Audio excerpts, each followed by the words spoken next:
Members of the Historic Preservation Board. I don't know, is John Charlevoix here? I don't think he is. Community Redevelopment Agency, I don't think anyone was able to make it.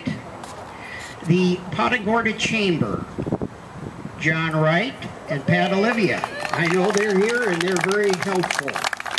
I'd also like to recognize the Downtown Merchants Association, and specifically Jerry Pressler, who helped us he provided space for us to raise funds to make this mural possible. In addition, I'd like to recognize the Royal Order of Ponce de Leon Conquistadors. They're circulating within the group here. And I don't see him, but nonetheless, I need to recognize the Charlotte County Foundation. And I think that Brian Presley is here, or he's not here. In any event, there are some folks, and we're very, very grateful for their support. Without their support, we wouldn't have had the seed money to get this project underway.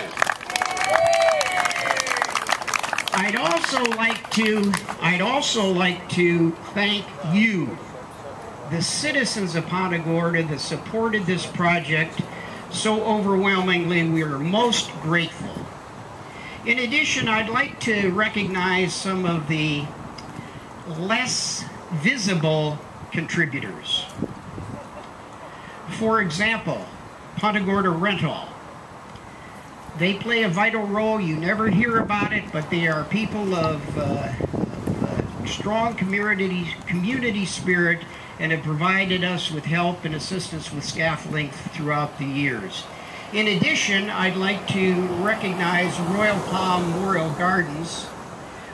They, in fact, provide us with the permanent bronze plaques to name each and every one of these murals, and have done so very silently throughout the years, and we're very, very grateful for that as well.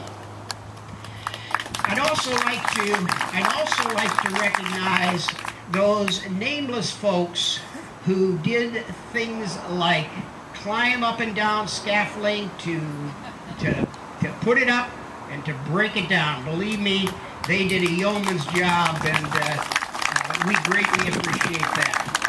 Now I'd like to take just a moment to give you an overview of this entire history, from the Punta Gorda Hotel to Hotel Charlotte Harbour.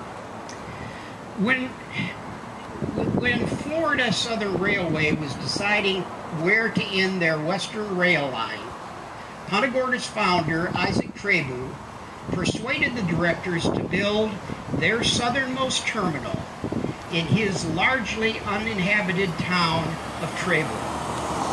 As an inducement, he gave Florida Southern half his land for construction of a waterfront hotel. Construction on the Punta Gorda Hotel began in 1866, and it opened in January 1888. This regal hotel brought with it business and prosperity, although it was only open during the winter. When tough financial times struck the nation in 1896, the hotel closed and didn't reopen until 1902. The hotel closed for good in 1914 and was sold in 1924 to visionaries Baron Collier and Cornelius Vanderbilt.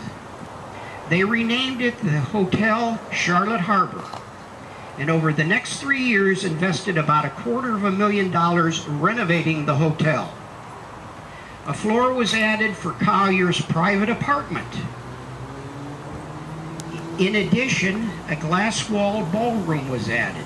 The hallways were narrowed to make space for private baths for each room, and a sprinkler system was installed throughout the hotel.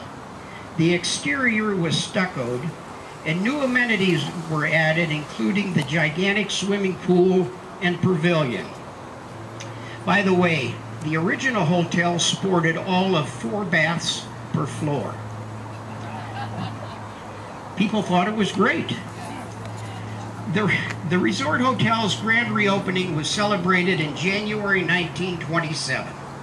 Collier promoted his new enterprise by giving cost-free vacations to sports celebrities and recruited both local and established golfers to foster competitions at the hotel's 18-hole golf course east of town. In 1930, specially constructed tennis courts were added for tennis phenom Big Bill Tilden and rivals as they began building professional careers and testing the viability of lawn tennis as a commercial enterprise. The hotel's success, however, was cut short by the Great Depression, along with other activities within the nation. The Collier heirs sold the hotel to G. Floyd Alford in 1944, and along with a more elderly crowd that it attracted.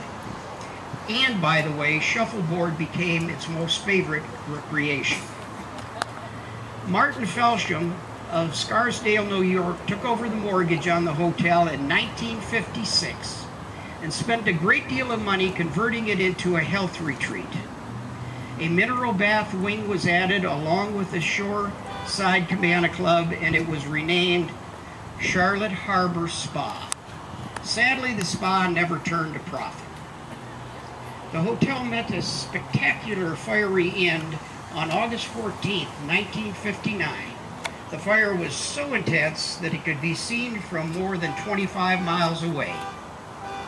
Arson was suspected as they found that the main sprinkler valve had been turned off. Strangely, though, the cause remained unclear, even though it is said that the insurance company only paid about half of the face value of the policy of $850,000.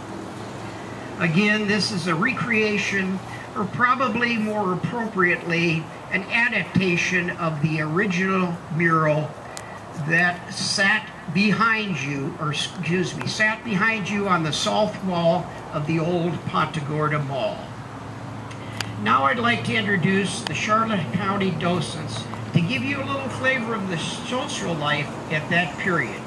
Please welcome Mrs. Perry McAdoo and Judge Nathan DeCosta.